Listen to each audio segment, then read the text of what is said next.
Hello everyone, my name is Aarti and you're watching HW News. This is our new weekly show called South Connect, and in this segment we will bring to you the latest political developments from across the southern states. So let us begin. Let us start with Karnataka. Now first of all, we are going to talk about Congress party suspending Mekadatu Padayatra after Karnataka order and calling it a sacrifice.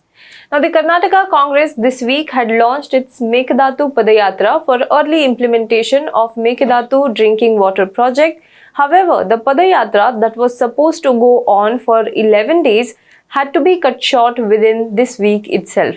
What was the Mekadatu Padayatra and why Congress had to end it before the scheduled time? Let us understand in a little bit of detail. This Sunday, Karnataka Congress launched Mekadatu Padayatra. The Padayatra was a 170 kilometers march by walk across 15 assembly constituencies before culminating in Basavangudi. The Padayatra started from Sangam in Kanakpura Taluk of Ramanagara district, about 100 kilometers from Bangalore, with thousands of Congress workers and hundreds of leaders, including KPCC President D.K. Shivkumar, leader of opposition Siddaramaiah, and veteran leaders and leaders of the party in Rajya Sabha, M. Mallikarjun Kharge, taking part in it. Former KPCC Chief Allam Veerabhadrappa, G. Parameshwar and R.V. Deshpande were also present along with the three current working presidents, legislators and a host of other leaders.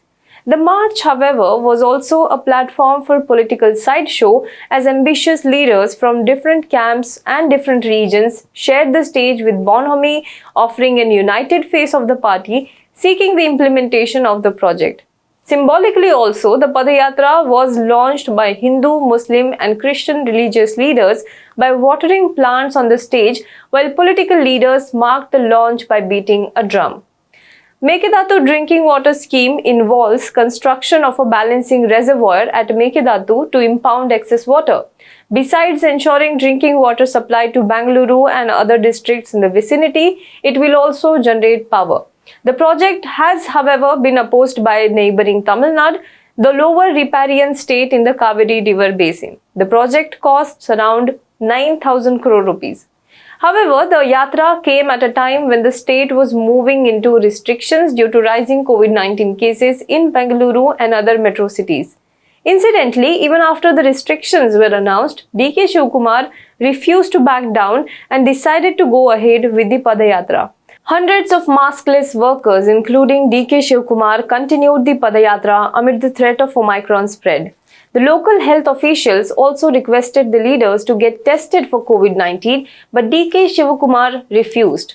A video also surfaced on the internet in which he was seen arguing with the district health officer who had come to collect his sample. Shivkumar says in the video that he was fit and fine and did not need a test. The leader further alleged that the health official were acting on the instruction of Chief Minister Basavaraj Bommai, who had earlier warned of action for violating COVID norms by conducting the Padayatra. He told the official, and I quote, "Mister, I am fit and fine." This is what D.K. Shivkumar told the health official. A case has also been filed against 30 people now, including Shivkumar and Siddaramaiah, for flouting COVID-19 rules and weekend curfew in the state. In the subsequent videos from the march, D.K. Shivkumar could also be seen coughing, sneezing and maskless with hundreds of workers surrounding him. After much criticism, the Karnataka Congress on Thursday finally decided to temporarily call off the Padayatra, terming it a sacrifice in the interest of the state and its people. D.K. Shivkumar said that this was just a temporary break and not a permanent one, emphasizing that the protest will eventually resume in the future from the same place. However, he did not specify when exactly will the Padayatra resume. This also comes in the backdrop of Karnataka High Court slamming the government for its inaction and the Congress party for its defiance on restrictions. Let us now move on to Kerala. Bishop Franco Mullakkal acquitted in rape case. This week's biggest story is from Kerala. Bishop Franco Mullakkal, a former priest who was accused of raping a nun multiple times over 2 years, was acquitted by a court. Those who have followed the news from Kerala would know that the case had sparked widespread outrage across the state and protest had rocked the state in support of the complainant Sister Anupama. For those who may not know what the case is, I would like to give you a bit of a detailed account of this. In June 2018, an FIR was filed in Kuravilangad police station by a senior nun belonging to an order of missionaries of Jesus of the Catholic Church. The FIR accused Franco Mulakkal, the then Bishop of Jalandhar Diocese of Church, of raping her and subjecting her to unnatural sex 13 times between 2014 and 16 at the Mission Convent in Kuravilangad. The issue, however, caught public attention at large when a group of nuns close to the victim launched a hunger strike in front of the Kerala High Court premises in Cochin, demanding the arrest of Mulakkal. The protest saw success as Mulakkal was brought to Kochi from Jalandhar. He was questioned for 3 days by the police and eventually he was arrested. He was released on bail nearly a month later. The bishop alleged the charges against him were fabricated and in retaliation for taking action against the nun with regards to complaint raised by another woman. Mulakkal also faced a slew of charges including illegal confinement, sexual harassment through abuse of power, unnatural sex, rape and outraging the modesty of a woman, etc. The trial of the case began in September 2020. It went on for 105 days. In the meantime, the accused bishop approached the High Court and Supreme Court, but the courts refused to entertain his pleas. There were 83 witnesses on the list, out of which 39 are said to have given testimonies in favor of the prosecution. The defense, however, paraded 9 witnesses. The witnesses included 4 bishops, including 4 major archbishops, George Allen Cherry of the Syro-Malabar Church, 11 priests, 25 nuns, 7 magistrates who gave secret testimonies, and the doctor who conducted the medical test. However, this week, the Additional Sessions Court pronounced a single-line verdict saying that it had found him not guilty of these charges. Additional Sessions Judge G. Gopakumar in the order said the victim's claim that she was raped on 13 occasions under duress cannot be taken reliance on the basis of her solitary testimony. The court also said that the grievance projected by her to her companion sisters was that the accused was taking retaliatory steps for not yielding to his sexual desires, whereas her version before the court was that she was forced to do sexual intercourse with the accused on 13 occasions.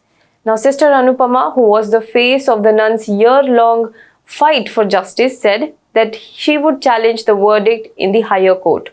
The case had brought forward the dark side of the nuns' lives and how it was difficult for them to get the issues addressed by the church hierarchy. Let us move on to Tamil Nadu.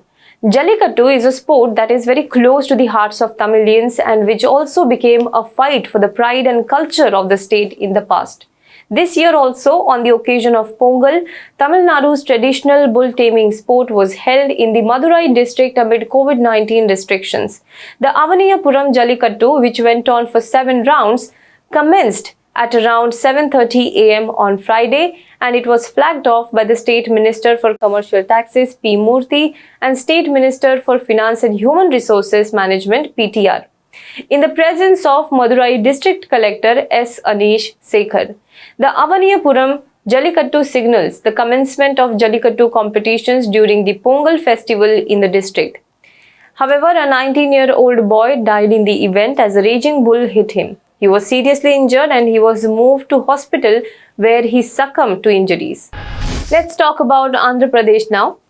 The VVIP culture is not new to Indians, but can you imagine a VIP punishing entire airport by cutting off the water supply? That is what happened in Andhra Pradesh. Son of Andhra MLA this week had an argument with the airport staffer, so the politician's son decided to go ahead and cut off the water supply of the entire airport. This happened in Tirupati after a dispute between Reningutta Airport Manager Sunil and Tirupati Deputy Mayor Abhinaya Reddy, who is the son of Andhra Pradesh MLA B. Karunakar Reddy. Abhinaya Reddy allegedly cut off the water supply after the airport officials denied him entry to the airport. The Reddys are leaders of the ruling YSRCP.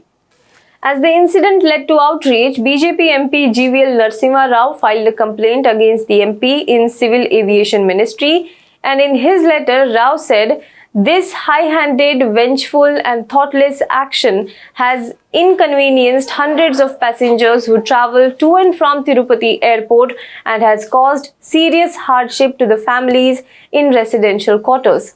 The water supply was, however, restored in a day, but the ministry has said that it will look into the matter at the earliest. Let us now move on to Telangana.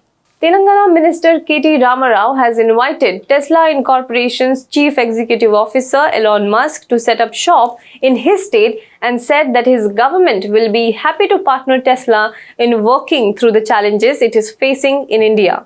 The minister's invitation comes a day after billionaires said that Tesla Incorporation is still working through a lot of challenges with the government in India to launch its electric cars. He took to Twitter to tweet, "I am the Industry and Commerce Minister of Telangana state in India and will be happy to partner Tesla in working through challenges to set shop in India or Telangana." This is what K.T. Ramarao said in a reply to Elon Musk's tweet. Well, that's it for today's show. If you are watching this video and have some suggestions, please do tell us in the comment box below. If possible, we will try and add it to our show. If you think a particular news or incident from the southern state is not getting as much attention as it should, please do write to us. We would consider adding it to our show. We will meet you next week with another video in this segment. Until then, stay tuned to HW News.